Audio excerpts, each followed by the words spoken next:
بيكيه، هاتها. على رسلك يا فتى. لا تفتح له مساحة يا مارسيلو. تبا، كان يجب أن أسقطه.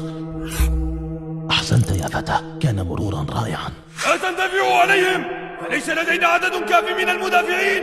فقط احذروا من كل لاعب طليق. إن أحرزوا علينا هدفا الآن فسينتهي أمرنا. غوميز هنا، إن هذا كيانيو.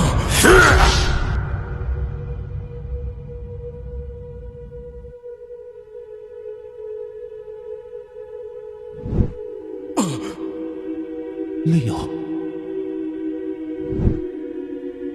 هل سيسدد من هذه المسافة؟ تذكروا هذه اللحظة جيدا.